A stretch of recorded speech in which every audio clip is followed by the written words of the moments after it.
So, first of all, welcome to the channel, thewaymissions.org.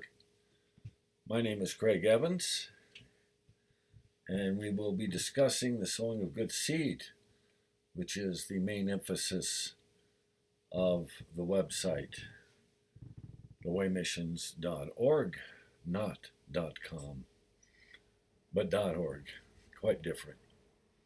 Okay, today we're going to deal with something nobody deals with much, that is the will and how you treat with the will when it comes to sowing good seed. And this also is part of the newsletter, the first newsletter for the channel. So I hope you enjoy this. I hope this is good for you. So the first thing we want to do is take a look at the will, the mind, the emotions. This normally is considered to make up the soul. Sometimes the reference is to the soul mind, as many know. What is not discussed too often is the spirit that gives a number of things to us, everything eventually. But first of all, for the mind, it gives knowledge. So I'm just going to make it the letter K here. Not real good K. Knowledge, understanding of what that knowledge is. In other words, a deepening of understanding, and also gives us wisdom. We end up with wisdom. In the emotions, primarily we'd be talking about peace,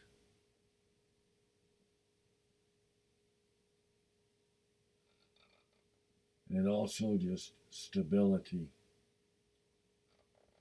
Just stability in the general sense. And what the spirit does is also activate. So we'll just draw that in there for simple reference. So the reason we're talking about the will is this is an area that most people don't really discuss. You can listen to 100 sermons and you will never hear a discussion of the will. Some people think that the will is actually the representative of the existent soul because it is the final decision maker. So the will make the decision. And that decision within the soul comes from the mind,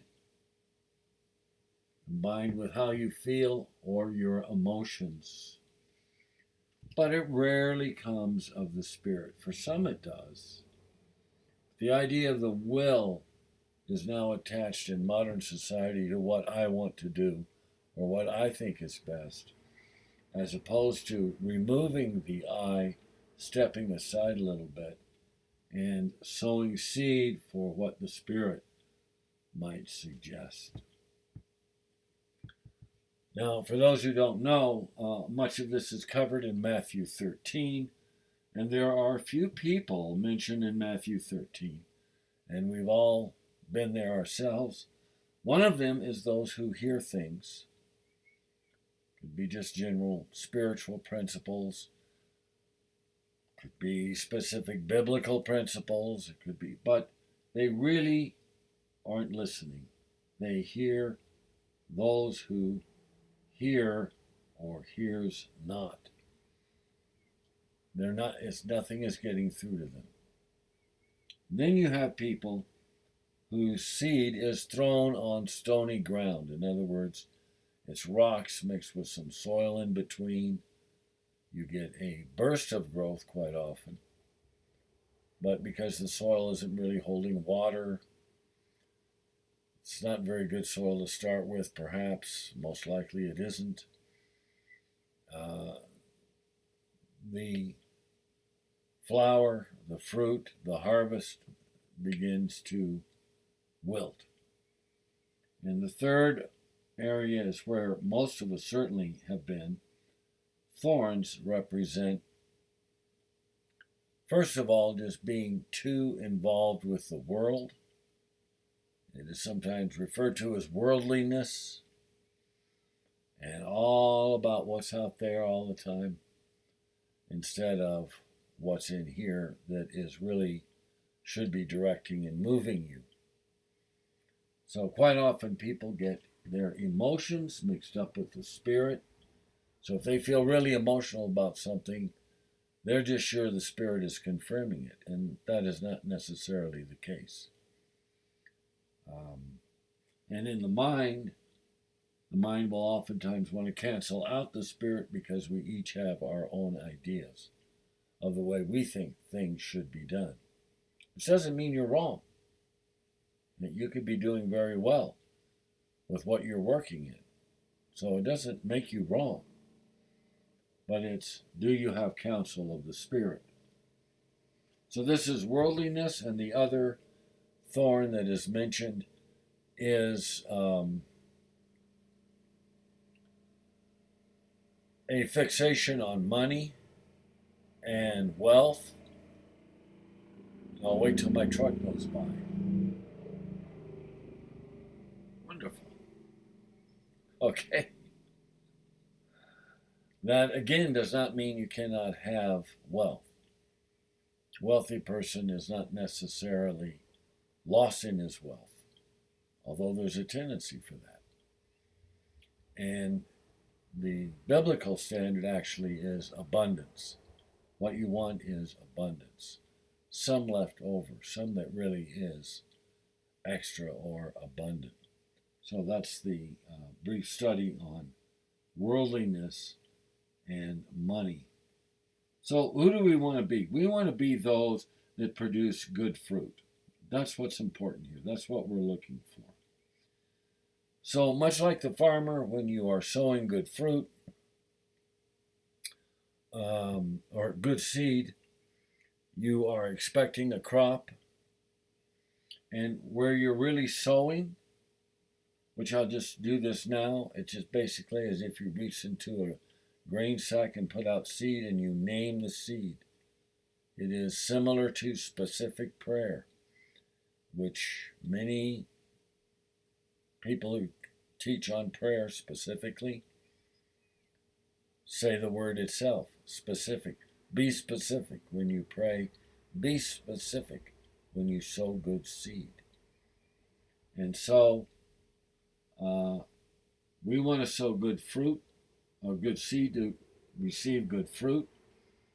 And so we end up with the seed is sown into the Spirit. That's where it will reside. And once we have the seed working, in this case, because we're dealing with the will, we're going to deal with willingness, which can be a little bit tricky for people. So we want to know, essentially, that you are setting aside any of these areas in your soul nature, sowing good seed so you can produce good fruit. And we are today teaching about the decider. Who is deciding these things that determine your life? And people say, well, I am. Well, if you're doing well, I think maybe you have a better connection to the Spirit than you think. Some people think they're doing well, but they're actually wrapped up in worldliness. Their worldly life is fine, but not much else is going on. So we are looking to sow the seed into the Spirit. As if you cast it out, it's almost as if you were casting it within, the kingdom within. This is about a relationship developing with the kingdom within. And you would sow the seed of willingness, which if I can get my pen to work, let's see if I can do this here. That's not too good. Well, I'll do the best I can here. Willing. ING. Willingness. Are you willing? And the truth is, most people want to read about or they want to talk about, which is good to have information. This is the knowledge part. That's good to have knowledge. You get a new pen here. You get my blue one. It's good to have knowledge, right? It's great to know about the Essene, for example. Read all about them and study this, and maybe where some part of the Bible is borrowed from a Babylonian myth. What the Hebrews were attempting to do is give roots to their own people, which all of these earlier civilizations, after a fashion, are lost in myth, or myths they have created themselves, in my opinion. And so, when you hear the story of Noah, for example, immediately somebody thinks, well, that's Gilgamesh or whatever. But it's an attempt to establish roots for your own people. And they certainly went through the flood scenario, I guess would be the point. So they are attempting to deal with it relative to their own people. So that's where you get some biblical stories. There's no doubt about it. But it doesn't mean that it didn't happen to their people as well, but it was written in the context of a previous writing. So, just to clarify that. So, are you willing to go forward, getting your will moving? This, almost everyone runs into this at one point or another in their life or in their spiritual development. What the seed that was originally sown is now being effective in the will.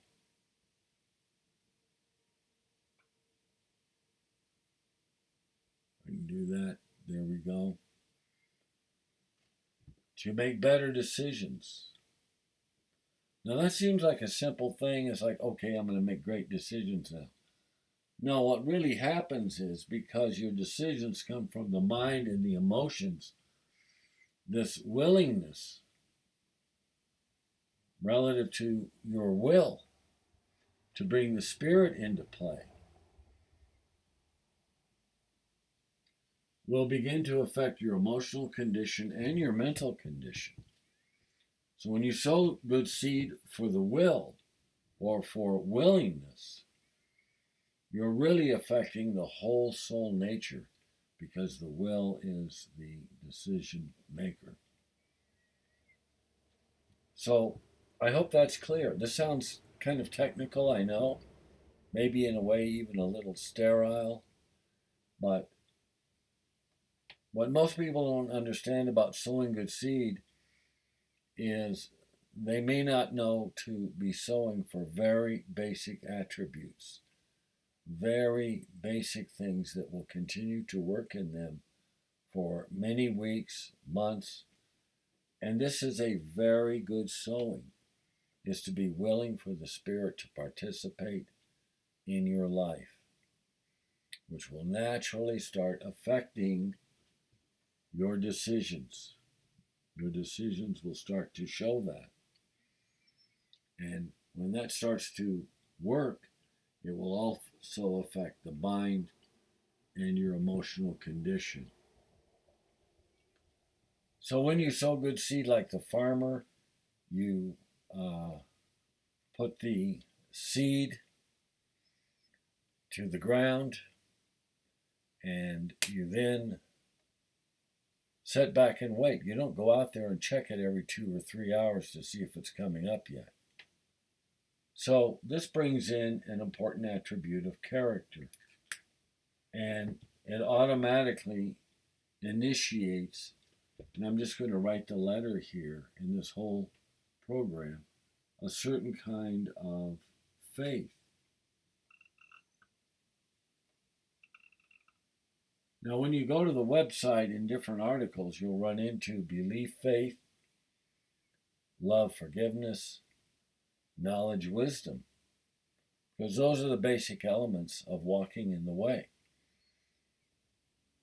So, for example, your spirit might show you when you start working with willingness, the first thing your spirit might show you, and I'm going to tell you a little story that happened to me. This was years ago, and I can't honestly say I'm real thrilled with the story, but I think I should tell it, is that when you begin to sow, your spirit may deliver something for you that deals with your emotional area that's really holding you back. But you don't determine it and say, drag the spirit with you. You plant the seed, you're waiting for the spirit to deliver the harvest of understanding of the soul in mind, will, and emotion. So, what does the Spirit do besides these things? Peace, stability, decision making, knowledge, understanding, wisdom. That's a lot. The Spirit is also the light of the mind. The light of the mind. So, without the Spirit, you're not going to have any light up here.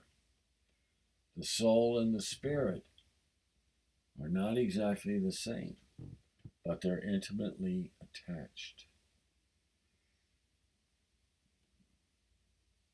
So, what is your sowing? You're sowing into the kingdom, essentially putting out seed for willingness. I want to be more willing. I want to be more appreciative for the good things that happen in my life. I want to be following your lead. I want you to begin to manifest in my life and begin to work in this area of where I make decisions. And then after you've sown your seed, you step back like the farmer.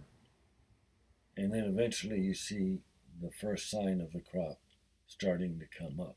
You start to notice little changes in yourself that are at the behest of the Spirit. So those are basic elements of how you walk in the way. And without those elements, you're not going to go very far.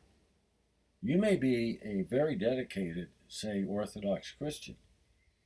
I don't consider myself totally Orthodox. Obviously, I'm teaching something that's a little different here in the sense that it's not presented in this manner. I think most pastors, most theologians of one kind or another would basically agree with this. You sow good thoughts, you sow good seed, so the Spirit becomes more prominent in your inner life, which will then expand into your outer life. It is not you leading the way, dragging the Spirit with you. Let's do this, let's do this. You sow into the Spirit and let the Spirit lead and bring up the harvest, and you begin to see it in your soul nature.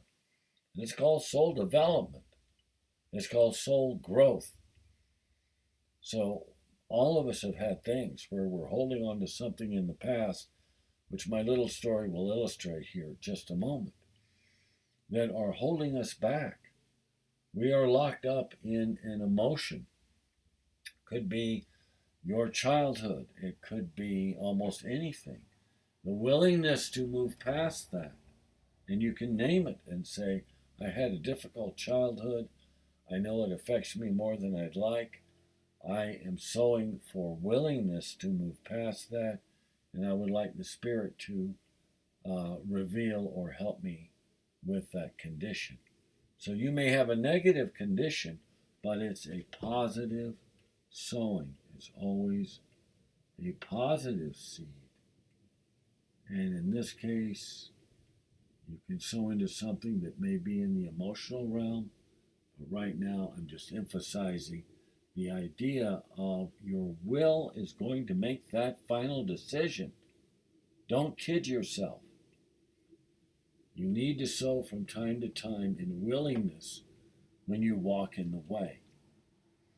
If you don't, you might also determine the word perseverance might be useful as a character attribute. Persevere. Realize there's going to be some ups and downs, but life has those anyway. And begin to grasp the greater effort, which is to bring the Spirit forth into your daily life, into you. Begin to fill you. This is the basic meaning of being Spirit filled. It's not an individual experience, if I may put it that way, which a lot of Christians like, and everybody gets excited about it.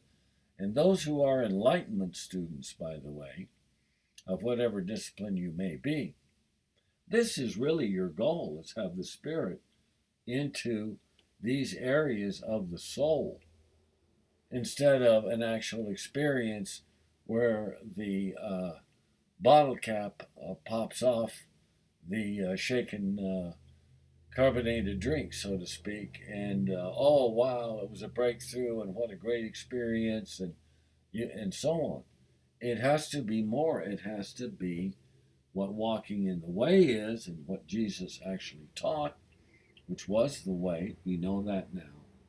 And that is, it has to be a daily experience. And both of these end up being a certain kind of faithfulness in how you walk, during the day.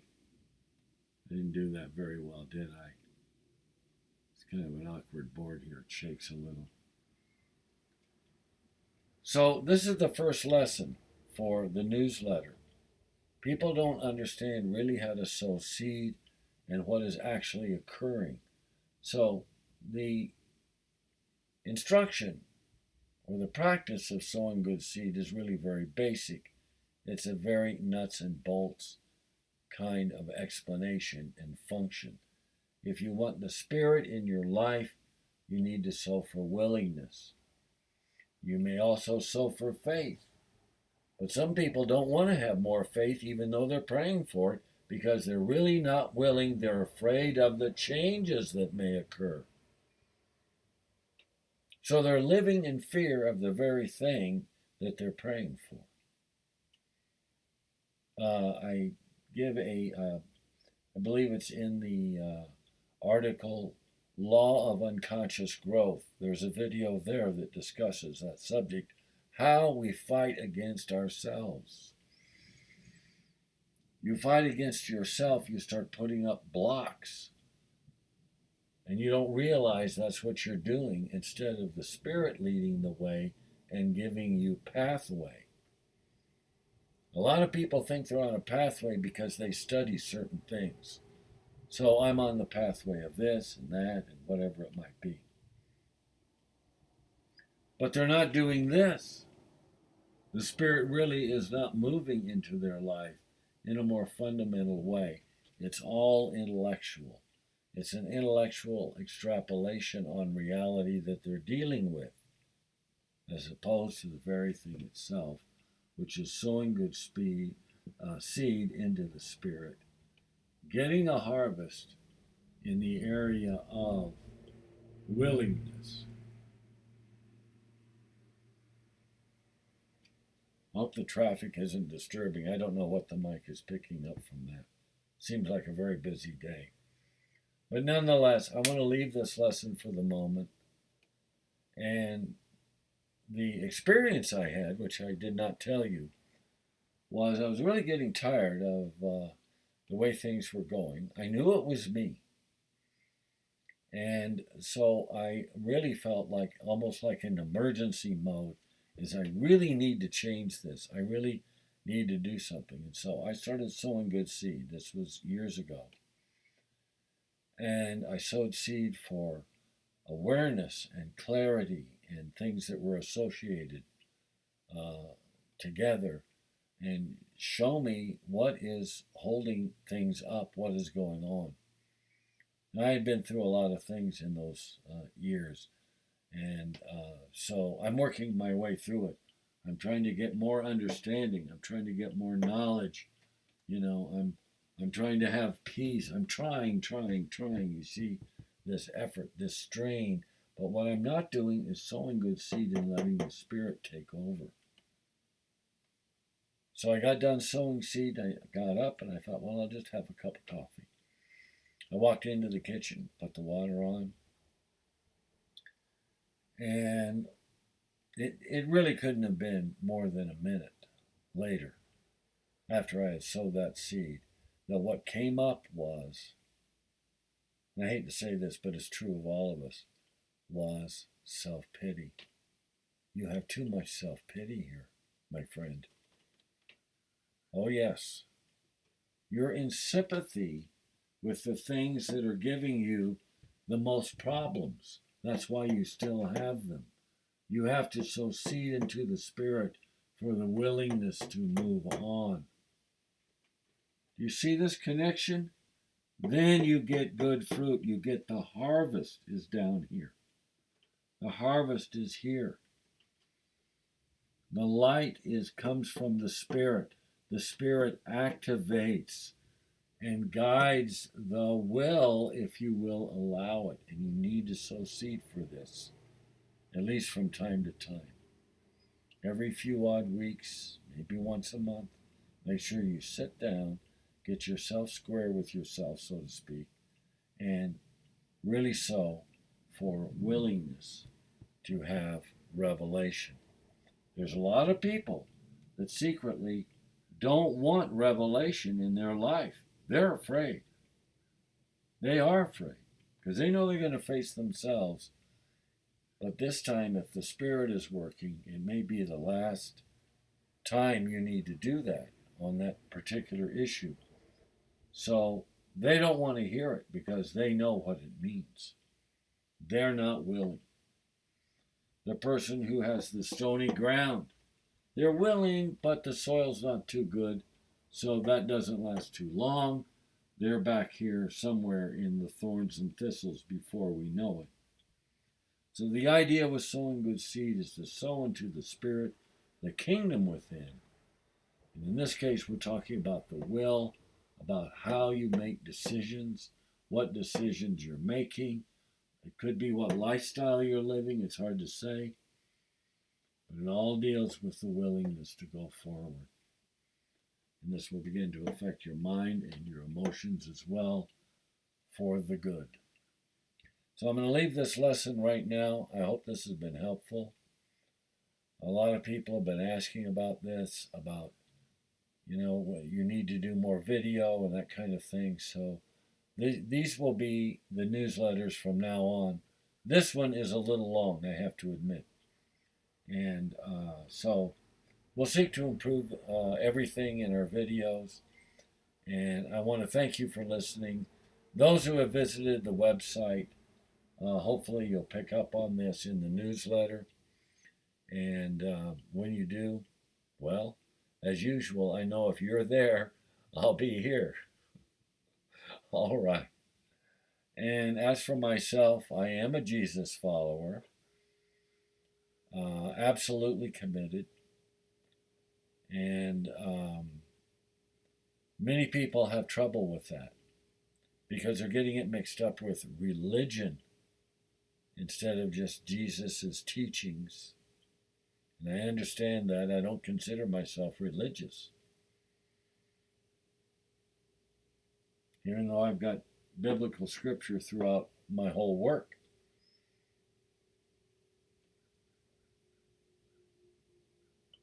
So, two things about Jesus. One is he really loves you. He absolutely does. And the second is he's not holding anything against you. Most people are holding things against themselves and they don't know it. And they're living in too much of a pressure cooker. So this is how we solve that. We sow seed into the Spirit this case, we're talking about the willingness to just go forward, willingness to get things rearranged, whatever those things might be. So I'd like to thank you for listening. And as for myself, as always, I will see you next time. I'm very happy for everyone that stopped by. I hope this has been helpful for you. You can be an Orthodox Christian and use this. You can just be someone who really likes Jesus and use this. You even could be someone from a different religion. But it is a primary teaching of Jesus. He's talking constantly about the kingdom within, the light of your life, the Spirit of God that liveth within thee. Are you willing? Okay. I'll see you next time. Thank you for listening.